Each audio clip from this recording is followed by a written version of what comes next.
Hello, dosto. Welcome to Siddhi Punjab. So today we are going to discuss the current affairs that are relevant from 19th to 20th September, right? ਉਸ ਤੋਂ ਪਹਿਲਾਂ I would like to inform you that test series ਤੁਹਾਡੀ practice ਲਈ already ਮੈਂ fresh launch ਕਰ ਦਿੱਤੀ ਹੈ.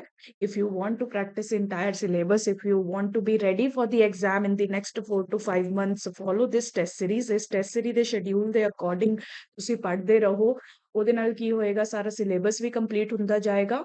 ਤੇ ਕਹੇ ਜੇ ਕੁਐਸਚਨਸ ਵੀ ਪੀਐਸਸੀ ਪੁੱਛ ਸਕਦੀ ਆ ਉਹ ਵੀ ਸਾਰੇ ਤੁਹਾਡੇ ਸਾਹਮਣੇ ਆਉਂਦੇ ਰਹਿਣਗੇ so to practise the entire syllabus and to know how to answer the questions this test series is very important so join this test series ਤੁਹਾਨੂੰ ਸਾਡੀ ਵੈਬਸਾਈਟ www.siddhipunjab.com ਤੇ ਮਿਲ ਜਾਣੀ ਹੈ if you have any query you can contact with us on this number right so join the test series now it will help you prepare well ਠੀਕ ਹੈ ਜੀ ਸੋ ਅੱਗੇ ਟੌਪਿਕਸ ਦੇਖ ਲੈਣੇ ਅੱਜ ਦੇ these are the important topics that we will get discuss today women quota bill ਇਹ news 'ਚ ਹੈ ਥੋੜਾ ਜਿਹਾ ਇਹਦੀ ਹਿਸਟਰੀ ਬਾਰੇ ਦੇਖ ਰਵਾਂਗੇ ਬਾਕੀ ਡਿਟੇਲਸ ਦਾ ਜਿਵੇਂ ਜਿਵੇਂ ਆਰਟੀਕਲਸ ਆਉਂਦੇ ਰਵਾਂਗੇ ਉਹ ਮੈਂ ਕਵਰ ਕਰਦੇ ਰਵਾਂਗੇ ਉਸ ਤੋਂ ਬਾਅਦ ਕੈਗ ਨੇ ਕੁਝ ਪੁਆਇੰਟ ਆਊਟ ਕੀਤਾ ਹੈ how budgetary transparency is not there how government is trying to conceal the real situation of the debt that it has ਠੀਕ ਹੈ ਜੀ ਇਹਨੂੰ ਫਿਰ ਡਿਟੇਲ 'ਚ ਦੇਖਾਂਗੇ ਦੈਨ ਸ਼੍ਰੀਲੰਕਾ ਦੇ ਵਿੱਚ China is trying to dock its research ships ਇਹਦੇ ਨਾਲ ਕੰਸਰਨਸ ਕਿਆ ਹੈ ਇੰਡੀਆ ਨੂੰ ਇਹ ਦੇਖਾਂਗੇ ਯੂਨੈਸਕੋ ਨੇ ਦੋ ਨਵੀਆਂ ਇੰਡੀਆ ਦੀ ਸਾਈਟਸ ਵਰਲਡ ਹੈਰੀਟੇਜ ਸਾਈਟਸ ਦੇ ਅੰਡਰ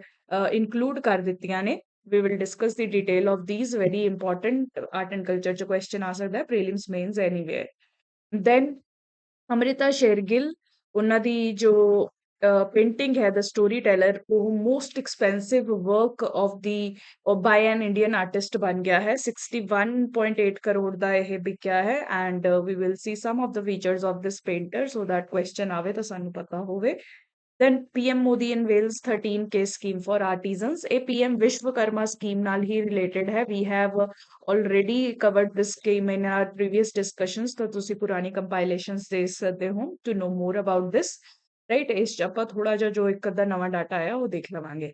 ਰਾਈਟ ਅੱਗੇ ਵਧਣ ਤੋਂ ਪਹਿਲਾਂ please like share and subscribe ਕਰੋ ਤੁਹਾਡੇ ਦੋਸਤਾਂ ਨਾਲ ਤੁਹਾਡੇ ਕਜ਼ਨਸ ਨਾਲ everyone who is preparing for UPSC or PPSC please share our channel we are there to help you in every form possible right let's discuss the first article देखो हजे इस article च detail नहीं है but this is very important women reservation women ਲਈ quota ਬਹੁਤ ਦੇਰ ਤੋਂ ਡਿਮਾਂਡ ਕੀਤਾ ਜਾ ਰਿਹਾ ਹੈ ਹਰ ਜਗ੍ਹਾ ਤੇ ਤੁਸੀਂ ਦੇਖੋ women ਦੀ representation ਹਰ ਸੈਕਟਰ ਵਿੱਚ ਬਹੁਤ ਪੂਅਰ ਹੁੰਦੀ ਹੈ ਪੋਲਿਟਿਕਸ ਹੋਵੇ ਜੁਡੀਸ਼ਰੀ ਹੋਵੇ ਬਿਊਰੋਕ੍ਰੇਸੀ ਹੋਵੇ everywhere we do not see equal participation of women as we see of the men right so ਹੁਣ ਇਹ ਬਿੱਲ ਕਿਆ ਕਰਨਾ ਚਾਹ ਰਿਹਾ ਹੈ this will provide quota to the women of India in the parliament or in the politics ਤੁਸੀਂ ਕਹਿ ਸਕਦੇ ਹੋ parliament center level ਤੇ state legislatures ਦੇ ਵਿੱਚ it will reserve seats for women ਠੀਕ ਹੈ ਇਹ ਯਾਦ ਰੱਖਣਾ ਹੈ ਇਹ ਸਾਰੇ ਕਿਤੇ women reservation ਲਈ ਨਹੀਂ ਹੈ this is mainly for women reservation in politics or in parliament and state legislatures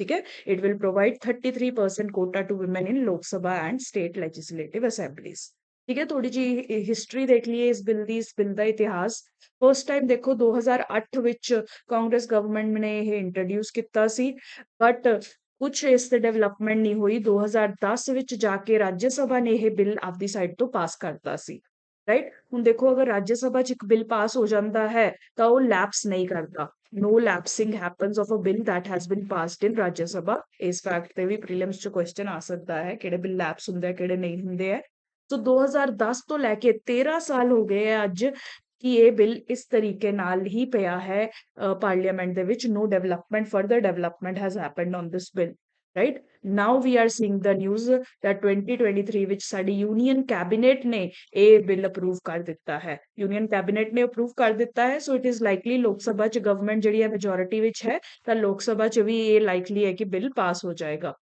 right so if it actually gets passed gets consent of the president then it will become a law women will have their reservation or quota in the parliament and state legislatures ਠੀਕ ਹੈ ਦੇਖੋ ਇਹਦੇ benefits ਬਹੁਤ ਜ਼ਿਆਦਾ ਹੈ currently ਤੁਸੀਂ ਦੇਖੋ women ਦੀ representation ਲੋਕ ਸਭਾ ਰਾਜ ਸਭਾ ਵਿੱਚ 11 ਤੋਂ 12% ਮੁਸ਼ਕਿਲ ਨਾਲ ਹੋਣੀ ਹੈ ਇੰਨੇ ਸਾਲਾਂ ਤੋਂ ਤੁਸੀਂ ਅੱਜ ਦਾ ਹੀ ਨਹੀਂ ਤੁਸੀਂ ਅਗਰ 10 20 30 ਸਾਲਾਂ ਦਾ ਵੀ ਡਾਟਾ ਦੇਖੋਗੇ women representation has not increased beyond this point ठीक है and we have seen from PRIs ਤੇ ਤੁਸੀਂ ਦੇਖੋ already 33% reservation ਹੈ ਅੰਡਰ ਦੀ ਕਨਸਟੀਟਿਊਸ਼ਨਲ ਅਮੈਂਡਮੈਂਟ ਇਹ ਪ੍ਰੋਵੀਜ਼ਨ ਬਣਾਈ ਗਈ ਸੀ 73rd 74th ਅਮੈਂਡਮੈਂਟ ਦੇ ਨਾਲ ਲਾਜ਼ ਦੇ ਵਿੱਚ ਲਿਖਿਆ ਗਿਆ ਸੀ ਕਿ ਵਿਮਨ ਨੂੰ ਸਪੈਸੀਫਿਕ 33% ਰਿਜ਼ਰਵੇਸ਼ਨ ਮਿਲੇਗੀ ਪੀਆਰਆਈਸ ਚ ਤਾਂ that has seen a major transformation in the role that women perform as leaders and what they do for the women folk that has been exemplary ਤਾਂ ਤੁਸੀਂ ਦੇਖੋ ਕਿ ਅਗਰ ਆਪਾਂ ਪਾਰਲੀਮੈਂਟ ਲੈਵਲ ਤੇ ਵੀ ਸਟੇਟ ਲੈਜਿਸਲੇਚਰ ਲੈਵਲ ਤੇ ਵੀ ਜ਼ਿਆਦਾ ਤੋਂ ਜ਼ਿਆਦਾ ਵਿਮਨ ਨੂੰ ਰਿਪਰੈਜ਼ੈਂਟ ਕਰਨਗੇ that means women's issues women's concern will be heard by the policy makers ਜਦੋਂ ਵੀ ਕੋਈ ਲਾਅ ਬਣਾਇਆ ਜਾਏਗਾ ਵਿਮਨ ਦਾ ਧਿਆਨ ਉਸ 'ਚ ਖਾਸ ਰੱਖਿਆ ਜਾਏਗਾ ਤੁਸੀਂ ਦੇਖੋ ਇੱਕ ਬਹੁਤ ਹੀ ਪ੍ਰੋਮਿਨੈਂਟ ਐਗਜ਼ਾਮਪਲ ਹੈ sanitary pads which is a very important health product for women ਇਸ ਤੇ ਬਹੁਤ ਹੀ ਹੈਵੀ ਜੀਐਸਟੀ ਗਵਰਨਮੈਂਟ ਨੇ ਲਵਾਏ ਕਰਤਾ ਸੀ ਆਈ ਥਿੰਕ ਇਨੀਸ਼ੀਅਲੀ 12% ਵਾਲੀ ਸਲੈਬ ਵਿੱਚ ਪ੍ਰਪੋਜ਼ ਕੀਤਾ ਗਿਆ ਸੀ ਇਹਨੂੰ ਰੱਖਣ ਲਈ ਵਿਮਨ ਪਾਰਲੀਮੈਂਟੇਰੀਅਨਸ ਦੇ ਐਮਫੈਸਿਸ ਤੋਂ ਬਾਅਦ 5% ਦੀ ਸਲੈਬ ਵਿੱਚ ਇਹਨੂੰ ਲਿਆਂਦਾ ਗਿਆ ਸੋ ਦਿਸ ਸ਼ੋਜ਼ ਕਿ ਅਗਰ ਵਿਮਨ ਪਾਰਲੀਮੈਂਟੇਰੀਅਨ ਸੀ she recognise the importance of this as a health product and not a luxury product ਤੁਸੀਂ 12% ਟੈਕਸ ਇਹ ਜੀ ਪ੍ਰੋਡਕਟ ਤੇ ਨਹੀਂ ਲਾ ਸਕਦੇ ਤੁਸੀਂ ਦੇਖੋ ਇੰਡੀਆ ਦੇ ਵਿੱਚ ਸਿਰਫ 20 ਤੋਂ 30% ਵਿਮਨ ਹੈ who have access to sanitary pads otherwise people the women of India are using unhygienic way to deal with their monthly reproductive cycle so ਇਹ ਜਿਹੇ ਪ੍ਰੋਡਕਟ ਤੇ ਜਿਹੜਾ ਪਹਿਲਾਂ ਹੀ inaccessible ਹੈ ਉਸ ਤੇ ਤੁਸੀਂ 12% ਜਾਂ ਇੰਨਾ ਟੈਕਸ ਲਗਾ ਰਹੇ ਹੋ how do you think will the women be able to afford it ठीक है अगर तुसी फॉरेन कंट्रीज च देखो this is treated as a health product and it is given for free also in many countries and in India we are thinking of levying such a high taxation on such product that is where the role of women parliamentarian came in ਜਿਨ੍ਹਾਂ ਨੇ ਇਹ ਅਹਿਸਾਸ ਦਿਲਾਇਆ parliament ਨੂੰ that this is not a right decision women need this as a health product ਤਾਂ ਇਹ ਤੇ zero ਜਾਂ ਬਿਲਕੁਲ ਲੈਸ ਟਾਈਪ ਆਫ ਟੈਕਸੇਸ਼ਨ ਹੋਣੀ ਚਾਹੀਦੀ ਹੈ ਠੀਕ ਹੈ ਸੋ ਇਹ ਜਿਹੇ ਡਿਸੀਜਨ ਤਦ ਹੀ ਲਿੱਤੇ ਜਾਣਗੇ women specific women friendly women aware awakened decision ਤਦ ਹੀ ਲੈ ਸਕਾਂਗੇ ਜਦ women are adequately represented in the parliament that is why this decision this move is significant right ਬਾਕੀ ਇਹਦੀ ਬਿੱਲ ਦੀ ਪੂਰੀ ਡਿਟੇਲ ਚ ਐਨਾਲਿਸਿਸ ਆਪਾਂ ਗਿਆਨ ਵਾਲੇ ਸਮੇਂ ਚ ਕਰਦੇ ਰਵਾਂਗੇ ਜਿਵੇਂ ਜਿਵੇਂ ਆਰਟੀਕਲਸ ਆਉਂਦੇ ਰਹੇ ਜਿਵੇਂ ਅਗਰ ਬਿੱਲ ਪਾਸ ਹੋ ਜਾਂਦਾ ਹੈ ਤਾਂ ਇਹ ਤੇ ਆਪਾਂ ਡਿਟੇਲ ਡਿਸਕਸ਼ਨ ਜ਼ਰੂਰ ਕਰਾਂਗੇ ਠੀਕ ਹੈ ਜੀ ਸੈਕੰਡ ਟੌਪਿਕ ਕਰਦੇ ਹਾਂ ਅਕਾਊਂਟਿੰਗ ਜਾਂ ਬਜਟਰੀ ਟ੍ਰਾਂਸਪੇਰੈਂਸੀ ਨਾਲ ਰਿਲੇਟਡ ਇਹ ਇੱਕ ਐਗਜ਼ਾਮਪਲ ਆਈ ਹੈ you can use it in your GS2 answers ਤੋ ਦੇਖੋ ਕਿਆ ਹੁੰਦਾ ਹੈ ਗਵਰਨਮੈਂਟ ਬਜਟ ਬਣਾਉਂਦੀ ਹੈ ਸ਼ੋ ਕਰਦੀ ਹੈ ਕਿ ਉਹ ਤੇ ਕਿੰਨਾ ਕਰਜ਼ਾ ਚੱਲ ਰਿਹਾ ਹੈ ਜਿਹਨੂੰ ਆਪਾਂ ਡੈਟ ਵੀ ਕਹਿੰਦੇ ਹਾਂ ਨਾਓ ਕੈਗ ਨੇ ਆਬਜ਼ਰਵ ਕੀਤਾ ਹੈ ਕਿ ਸੈਂਟਰ ਨਾ ਕਲੀਅਰ ਪਿਕਚਰ ਨਹੀਂ ਰਿਪਰੈਜ਼ੈਂਟ ਕਰਦੀ ਠੀਕ ਹੈ they will show that there is x amount of debt that is there but real debt ਜੋ ਹੁੰਦਾ ਹੈ ਉਹ ਆਪਦੇ ਫੁੱਟ ਨੋਟਸ ਚ ਜਿਵੇਂ ਤੁਸੀਂ ਦੇਖੋ ਤੁਸੀਂ ਗਵਰਨਮੈਂਟ ਡਾਕੂਮੈਂਟਸ ਦੇਖੇ ਹੋਣਗੇ ਫੁੱਟ ਨੋਟਸ ਪੇਜ ਦੇ ਨੀਚੇ ਕੁਝ ਕੰਡੀਸ਼ਨ ਕਰਕੇ ਐਕਚੁਅਲ ਡੈਟ ਉੱਥੇ ਲਿਖਿਆ ਹੁੰਦਾ ਹੈ ਬਟ ਇਹ ਐਡਜਸਟ ਕਰਕੇ ਉੱਪਰ ਲਿਖ ਦਿੰਦੇ ਹੈ ਰਾਈਟ ਜਿਵੇਂ ਕੈਗ ਨੇ ਐਗਜ਼ਾਮਪਲ ਦਿੱਤੀ ਹੈ ਕਿ ਰੀਸੈਂਟਲੀ ਗਵਰਨਮੈਂਟ ਦਾ ਬਜਟ ਜਿਹੜਾ ਹੈ 6.58 ਲੱਖ ਕਰੋੜ ਚੱਲ ਰਿਹਾ ਹੈ ਬਟ ਆਪਦੀ ਰਿਪੋਰਟ ਵਿੱਚ what they will show 4.39 lakh crore ਉਹਨਾਂ ਨੇ ਸ਼ੋ ਕੀਤਾ ਹੈ ਜਿਹੜਾ ਬੈਲੈਂਸ ਬਜਟ ਹੈ 2.18 ਲੱਖ ਕਰੋੜ ਇਹ ਕਿਸੇ ਤਰੀਕੇ ਨਾਲ ਇਹਨਾਂ ਨੇ ਨੰਬਰਸ ਦੀ ਹੇਰਾਫੇਰੀ ਕਰਕੇ they have mentioned this in the footnote but not written in the real report ਠੀਕ ਹੈ ਸੋ ਕੈਗ ਕਿਆ ਕਹਿੰਦਾ ਹੈ ਕਿ ਇਹ ਜੀ ਪ੍ਰੈਕਟਿਸਿਸ ਅਗਰ ਯੂਜ਼ ਕੀਤੀਆਂ ਜਾਂਦੀਆਂ ਹੈ this is not in favor of the transparency of the accounts ਜਿਹੜਾ ਗਵਰਨਮੈਂਟ ਇੰਨਾ ਟ੍ਰਾਂਸਪੇਰੈਂਸੀ ਅਕਾਊਂਟੇਬਿਲਿਟੀ ਦੀ ਗੱਲ ਕਰਦੀ ਹੈ ਇਹ ਟ੍ਰਾਂਸਪੇਰੈਂਸੀ ਅਕਾਊਂਟੇਬਿਲਿਟੀ ਹਰ ਕਿਤੇ ਹੋਣੀ ਚਾਹੀਦੀ ਹੈ even in the accounting processes of the government right so this does not bode well for the transparency in the accounts ਠੀਕ ਹੈ ਸੋ ਇਹ ਇੰਪੋਰਟੈਂਟ ਨਿਊਜ਼ ਹੈ ਲਿਖ ਕੇ ਰੱਖੋ ਸਪੈਸ਼ਲੀ ਪਬਲਿਕ ਐਡਮਿਨਿਸਟ੍ਰੇਸ਼ਨ ਅਗਰ ਜਿਨ੍ਹਾਂ ਦਾ ਆਪਸ਼ਨਲ ਹੈ ਜਿਹੜੇ ਬੱਚੇ UPSC ਦੀ ਵੀ ਤਿਆਰੀ ਕਰ ਰਹੇ ਹੈ this example you can use in financial administration ਵਾਲਾ ਟੌਪਿਕ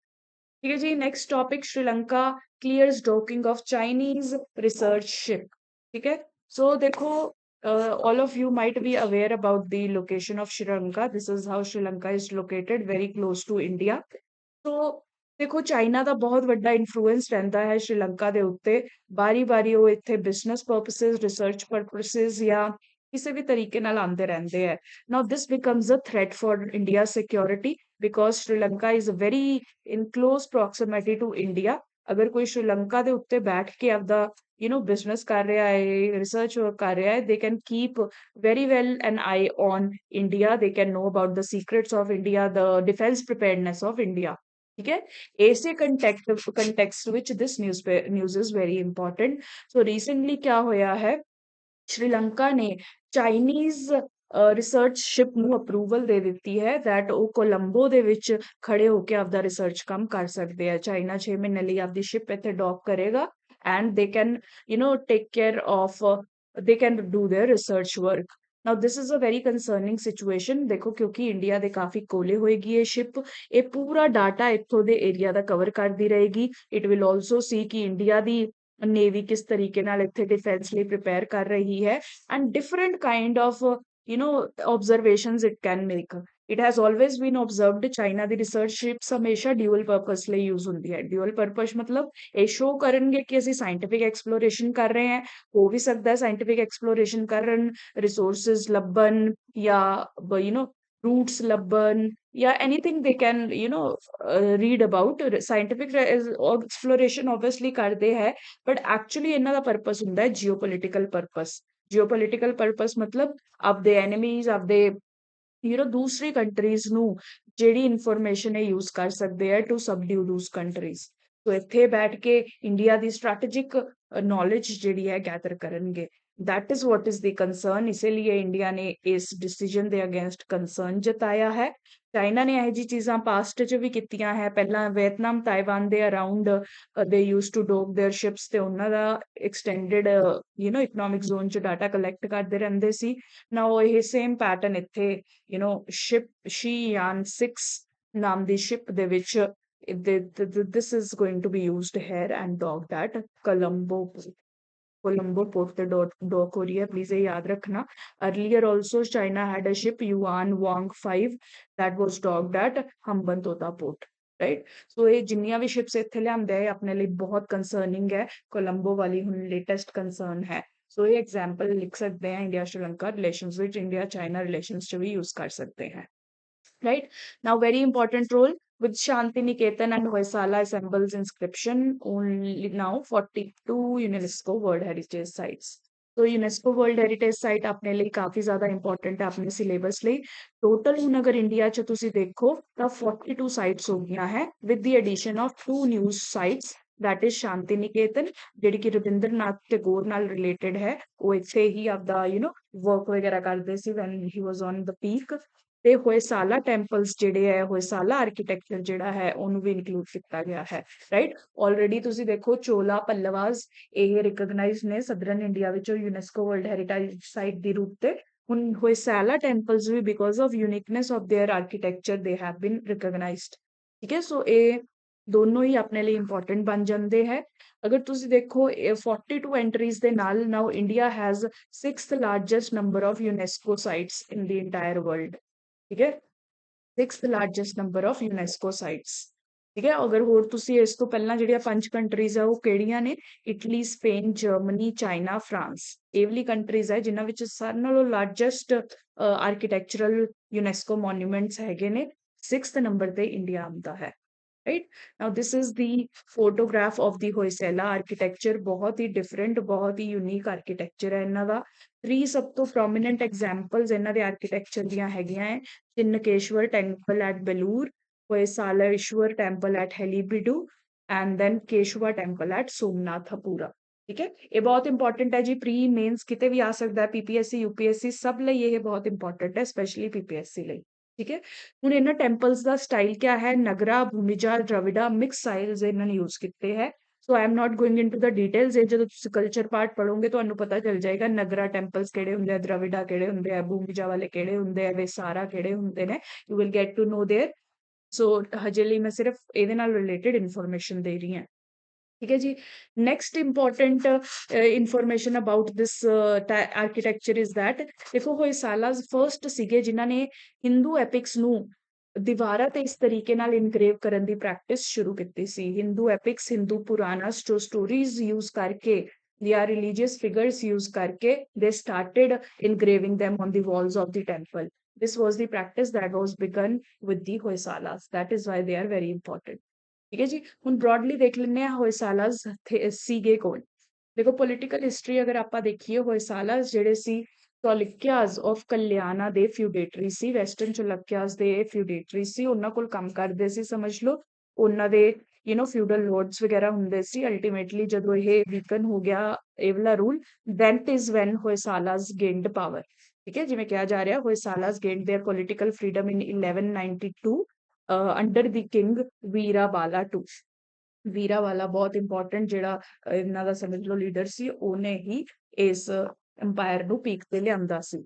ਜਦੋਂ ਇਹ ਅੰਪਾਇਰ ਪੂਰਾ ਪਾਵਰਫੁਲ ਸੀ, ਉਸ ਟਾਈਮ ਤੇ ਇਹਦਾ ਅੰਪਾਇਰ ਕਾਫੀ ਸਪਰੈਡ ਹੁਆ to present day of Karnataka, Tamil Nadu and southern Telangana. Right, ਤੁਸੀਂ ਕਹਿ ਸਕਦੇ ਹੋ ਇਸ ਵਾਲੇ ਏਰੀਆ ਵਿੱਚ ਇਹਨਾਂ ਦਾ ਕਾਫੀ ਇਨਫਲੂਐਂਸ ਸੀ। ਇਸੇ ਲਈ ਤੁਸੀਂ ਇਹਨਾਂ ਦੇ ਸਾਰੇ ਟੈਂਪਲ ਦੇ ਆਰਕੀਟੈਕਚਰ ਇੱਥੇ ਹੀ ਯੂ ਵਿਲ ਵਿਟਨੈਸ। ਰਾਈਟ, ਇਹ ਹੈਲੀਵੁੱਡ ਜਿਹੜਾ ਹੈ, ਜਿਹੜੀ ਇਹਨਾਂ ਦੀ ਕੈਪੀਟਲ ਵੀ ਸੀ ਹੈਲੀਬਿਡੂ ਜਾਂ ਹੈਲੀਬਿਡੂ, whatever you want to call it, ਇਹ ਜਿਹੜੀ ਇਹਨਾਂ ਦੀ ਕੈਪੀਟਲ ਵੀ ਸੀ, ਇਹ ਵੀ ਕਰਨਾਟਕਾ ਦੇ ਵਿੱਚ ਸਥਿਤ ਹੈ। ਰਾਈਟ, ਸਾਲਾ ਵਾਸ ਦੀ ਫਾਊਂਡਰ ਆਫ ਦਿਸ ਡਾਇਨੈਸਟੀ। ਜਿਹੜਾ ਅਲਟੀਮੇਟਲੀ ਹੋਇਸਾਲਾ ਡਾਇਨੈਸਟੀ ਸ਼ੁਰੂ ਹੋਈ, ਉਹ ਸਾਲਾ ਦੇ ਟਾਈਮ ਤੇ ਸ਼ੁਰੂ ਹੋਈ। ਰਾਈਟ, ਐਂਡ ਡਿਫਰੈਂਟ ਕਿੰਗਸ ਜਿਹੜੇ ਆ ਉਹਨੂੰ ਸਕਸੀਡ ਕਰਦੇ ਗਏ। ਰਾਈਟ, ਅਗਰ ਰਿਲੀਜਨ ਦੇਖੋ ਤਾਂ ਇਹ ਡਾਇਨੈਸਟੀ ਦੇ ਕਿੰਗਸ ਜਿਹੜੇ ਹੈ ਉਹ ਡਿਫਰੈਂਟ ਰਿਲੀਜਨਸ ਨੂੰ ਪੈਟਰਨਾਈਜ਼ ਜਾਂ ਸਪੋਰਟ ਕਰਦੇ ਸੀ। ਸ਼ਿਵਿਜ਼ਮ, ਵੈਸ਼ਨਵਿਜ਼ਮ, ਜੈਨਿਜ਼ਮ, ਹਰ ਰਿਲੀਜਨ ਨੂੰ ਕੋਈ ਨਾ ਕੋਈ ਰਾਜਾ ਜਿਹੜਾ ਹੈ ਸਪੋਰਟ ਪ੍ਰਮੋਟ ਕਰਦਾ ਸੀ। ਰਾਈਟ, ਦੈਟ ਇਜ਼ ਵਾਈ ਤਿੰਨੋਂ ਰਿਲੀਜਨਸ ਦੇ ਆਪਾਂ ਵਰਕਸ ਦੇਖ ਸਕਦੇ ਹਾਂ। ਮੇਨਲੀ ਹਿੰਦੂਇਜ਼ਮ ਨਾਲ ਰਿਲੇਟਡ ਵਰਕ ਇਹਨਾਂ ਦੇ ਆਰਕੀਟੈਕਚਰ ਵਿੱਚ ਦਿਖੇਗਾ ਵੈਸੇ ਆਪਾਂ ਨੂੰ। ਠੀਕ ਹੈ, ਕੰਨੜਾ ਤੇ ਸੰਸਕ੍ਰਿਤ ਲਿਟਰੇਚਰ ਨੂੰ ਕਾਫੀ ਡਿਵੈਲਪਮੈਂਟ ਹੋਈ ਹੈ ਇਸ ਪੀਰੀਅਡ ਵਿੱਚ। ਰਾਈਟ, ਤੁਸੀਂ ਦੇਖੋ ਇਹ ਕਰਨਾਟਕਾ ਦੇ ਏਰੀਆ ਵਿੱਚ ਰਹੇ ਨੇ ਤਾਂ ਕੰਨੜਾ ਇਸ ਲਈ ਉਹ ਨਹੀਂ ਸੀ। Sanskrit has also been promoted by this empire. Right, so ਦੇਖੋ ਇਹ ਕਿਉਂਕਿ ਚਾਲੁਕਿਆਸ ਦੇ ਫਿਊਡੇਟਰੀ ਸੀ ਤਾਂ ਵੈਸਟਰਨ ਚਾਲੁਕਿਆਸ ਦੇ ਆਰਕੀਟੈਕਚਰ ਦਾ ਇਨਫਲੂਐਂਸ ਵੀ ਕਾਫੀ ਜ਼ਿਆਦਾ ਸੀ ਇਹਨਾਂ ਤੇ। ਠੀਕ ਹੈ, ਕੰਪਲੀਟਲੀ ਫ੍ਰੀ ਨਹੀਂ ਸੀ। ਪਹਿਲਾਂ ਤੋਂ ਜੋ ਕੰਮ ਹੋ ਰਿਹਾ ਹੁੰਦਾ ਹੈ ਉਹਦਾ ਆਪਣੇ ਤੇ ਇਨਫਲੂਐਂਸ ਹੁੰਦਾ ਹੈ ਨਾ, then we add our own uniqueness, that is when we create our own architecture, that is the system that happened there। ਤੇ ਇਹਨਾਂ ਦੀ ਬਹੁਤ ਹੀ ਵੱਡੀ, ਸਭ ਤੋਂ ਵੱਡੀ ਯੂਨੀਕ ਫੀਚਰ ਕਿਆ ਸੀ ਕਿ ਬਹੁਤ ਹੀ ਜ਼ਿਆਦਾ ਕਾਰਵਿੰਗਸ ਐਨਗ੍ਰੇਵਿੰਗਸ ਤੁਸੀਂ ਦੇਖੋਗੇ। there is no space that is left kind of on this architecture। ਪੂਰੇ ਇਹਨਾਂ ਦੇ ਮੰਦਿਰ ਜਿਹੜੇ ਹੈ ਇਨਗ੍ਰੇਵਡ ਹੁੰਦੇ ਆ ਇਹਨਾਂ ਕਾਰਵਿੰਗਸ ਨਾਲ। ਰਾਈਟ, ਤੁਸੀਂ ਦੇਖੋਗੇ ਯੂਜੂਅਲੀ ਇਹ ਕਿਆ ਕਰਦੇ ਆ, ਵਾਲ ਨੂੰ ਐਵੇਂ ਡਿਫਰੈਂਟ ਸੈਕਸ਼ਨਸ ਚ ਡਿਵਾਈਡ ਕਰਦੇ ਆ, ਹੌਰੀਜ਼ੋਨਟਲ ਸੈਕਸ਼ਨਸ ਵਿੱਚ, ਜਿਨ੍ਹਾਂ ਨੂੰ ਫਰੀਜ਼ਸ ਵੀ ਆਪਾਂ ਕਹਿੰਦੇ ਹਾਂ। ਫਰੀਜ਼ਸ ਵਿੱਚ ਡਿਵਾਈਡ ਕੀਤਾ ਜਾਂਦਾ ਹੈ। ਹਰ ਫਰੀਜ਼ ਦੇ ਵਿੱਚ ਡਿਫਰੈਂਟ ਕਾਈਂਡ ਆਫ ਆਰਕੀਟੈਕਚਰ ਜਾਂ ਸਕਲਪਚਰ ਬਣਾਇਆ ਜਾਂਦਾ ਹੈ। ਕਿਤੇ ਹਾਰਸਿਸ ਬਣਾ ਦੇਣਗੇ, ਕਿਤੇ ਐਲੀਫੈਂਟਸ ਬਣਾਏ ਜਾਣਗੇ, ਕਿਤੇ ਫਲਾਵਰਸ ਬਣਾਏ ਜਾ ਸਕਦੇ ਹੈ, ਸਮਥਿੰਗ ਲਾਈਕ ਦੈਟ। ਇਸ ਇਮੇਜ 'ਚ ਵੀ ਤੁਸੀਂ ਦੇਖ ਸਕਦੇ ਹੋ। ਦੇਖੋ ਇੱਥੇ ਹਾਰਸ ਦੇ ਉੱਤੇ ਇੱਕ ਫਾਈਟਰ ਬੈਠਾ ਹੈ, ਸਾਰੀ ਇਸ ਫਰੀਜ਼ ਤੇ ਇਹੀ sculpture ਬਣਾਇਆ ਹੈ। ਇੱਥੇ elephant has been shown, this is also another organism, seems like lion but I cannot read this, but whatever it is, there is another animal that is there। so ਇਸ ਤਰੀਕੇ ਨਾਲ XYZ ਕਰਕੇ horizontal freezes ਚ divide ਕਰਕੇ ਪੂਰੀ wall ਨੂੰ ਉਤੇ ਇੱਕ particular sculpture ਇਹ ਬਣਾਉਂਦੇ ਸੀ। ਇਹ ਸਭ ਤੋਂ ਜ਼ਿਆਦਾ ਇਹਨਾਂ ਦਾ ਯੂਨੀਕ ਫੀਚਰ ਹੈ। along with that they used to use soapstone ਬਹੁਤ ਹੀ ਅੱਛਾ ਸਟੋਨ ਹੁੰਦਾ ਹੈ to give detailed work, to do detailed work. Hard stone ਤੇ ਤੁਸੀਂ ਇਹ ਨਹੀਂ ਕਰ ਸਕਦੇ, ਸੋਪਸਟੋਨ ਜਿਹੜਾ ਹੁੰਦਾ ਇਹਦੇ ਲਈ ਕਾਫੀ ਫੇਵਰੇਬਲ ਹੁੰਦਾ ਹੈ। ਠੀਕ ਹੈ, ਨੈਕਸਟ ਸਭ ਤੋਂ ਇੰਪੋਰਟੈਂਟ ਇਹਨਾਂ ਦਾ ਜੋ ਫੀਚਰ ਸੀ ਉਹ ਸੀ ਸਟਾਰ ਸ਼ੇਪਡ ਪਲੇਟਫਾਰਮ। ਤੁਸੀਂ ਦੇਖੋਗੇ ਕਿ ਜਿਹੜੇ ਨਾਰਮਲ ਮੰਦਿਰ ਹੁੰਦੇ ਆ ਦੇ ਆਰ ਸਕੁਆਇਰ ਜਾਂ ਰੈਕਟੈਂਗਲ ਜਾਂ ਗੋਲ ਹੋ ਸਕਦਾ ਹੈ। ਇਹਨਾਂ ਦਾ ਤੁਸੀਂ ਦੇਖੋ ਇਹ ਸਟਾਰ ਸ਼ੇਪਡ ਵਿੱਚ ਇਹਨਾਂ ਦਾ ਜਿਹੜਾ ਬੋਟਮ ਹੁੰਦਾ ਸੀ, ਤੇ ਲਾਈਟ ਪਲਾਨ ਵੀ ਇਹਨੂੰ ਕਹਿੰਦੇ ਆ। This is the most unique feature of Hoysalas. ਜਿੱਥੇ ਵੀ ਤੁਸੀਂ ਸਟੈਲਾਈਟ ਪੈਟਰਨ ਜਾਂ ਸਟਾਰ ਸ਼ੇਪਡ ਪੈਟਰਨ ਦੇਖੋਗੇ ਫਲੋਰਿੰਗ ਦਾ, you can relate it to Hoysalas. ਹੋਰ ਕੋਈ ਵੀ ਇਹੋ ਜਿਹਾ ਐਮਪਾਇਰ ਨਹੀਂ ਸੀ ਜਿਹਦੇ ਸਾਰੇ ਦੇ ਸਾਰੇ ਟੈਂਪਲਸ ਇਸ ਸ਼ੇਪ ਦੇ ਪਲੇਟਫਾਰਮ ਤੇ ਬਣੇ ਹੋਣ। Right, this is also a unique feature related to Hoysalas. ਠੀਕ ਹੈ, ਓਪਨ ਪ੍ਰਦਰਸ਼ਿਕਾ ਪਾਰਥ ਹੈ ਇਹਨਾਂ ਕੋਲ। Polished variety of designs they use to engrave on the walls. ਠੀਕ ਹੈ, ਇਲੈਬੋਰੇਟ ਕਾਰਵਿੰਗਸ ਕੀਤੀਆਂ ਹੈ। ਤੁਸੀਂ ਖੁਦ ਦੇਖੋ ਇੱਕ ਇੱਕ ਐਲੀਫੈਂਟ ਇਲੈਬੋਰੇਟਲੀ ਬਣਾਇਆ ਗਿਆ ਹੈ। ਰਾਈਟ, ਉਸ ਤੋਂ ਬਾਅਦ ਭੂਮੀਜਾ ਸਟਾਈਲ ਵਿੱਚ ਇਹਨਾਂ ਦੇ ਟੈਂਪਲਸ ਨੇ ਐਂਡ ਜਾਈਗੈਂਟਿਕ ਗੋਪੁਰਮਸ ਐਂਟਰੀਜ਼ ਤੇ gigantic gopurams with again elaborate engravings have been introduced in these temples।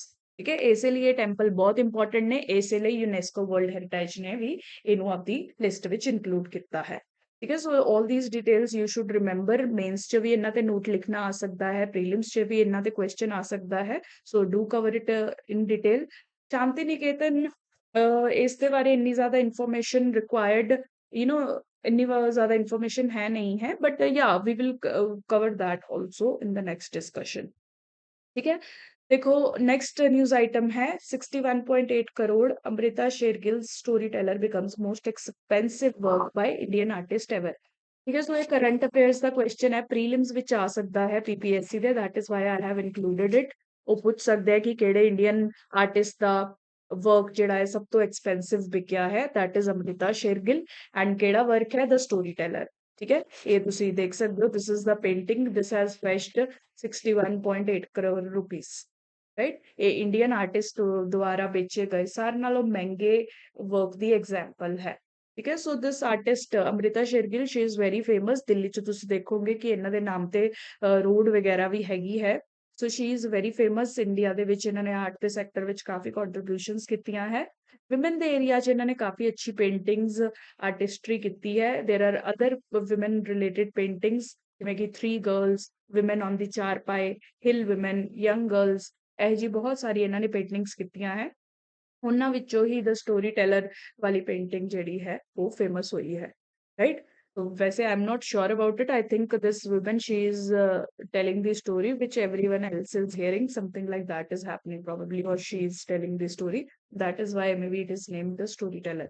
ਪੁਰਾਣੇ ਜ਼ਮਾਨੇ 'ਚ ਇਹ ਬੜਾ ਹੁੰਦਾ ਸੀ। ठीक है जी। नेक्स्ट आ गया last, PM unveils 13,000 crore scheme for artisans. So देखो, पीएम ने क्या किया, आर्टिजन्स ਜਿਹੜੇ ਆ ਉਹ ਆਪਣੀ ਸੋਸਾਇਟੀ ਦਾ ਬੈਕਬੋਨ ਹੈ, ਆਪਾਂ ਉਹਨਾਂ ਨੂੰ ਪਿੱਛੇ ਨਹੀਂ ਛੱਡ ਸਕਦੇ। We need them to also grow। So ਇਸੇ ਲਈ ਇਹਨਾਂ ਨੇ 13,000 ਕਰੋੜ ਦੀ ਸਕੀਮ ਪੀਐਮ ਵਿਸ਼ਵਕਰਮਾ ਜਿਹੜੀ ਹੈ ਆਲਰੇਡੀ ਲਾਂਚ ਕੀਤੀ ਸੀ। ਦਿਸ ਹੈਜ਼ ਬੀਨ ਰੀਸੈਂਟਲੀ ਇੱਕ ਫੰਕਸ਼ਨ ਤੇ ਉਹਨਾਂ ਨੇ ਦੁਬਾਰਾ ਇਹਨੂੰ ਐਮਫਸਾਈਜ਼ ਕੀਤਾ ਹੈ। Vishwakarma। We have covered this scheme। You can see in the previous compilations, you will get it। ठीक है जी।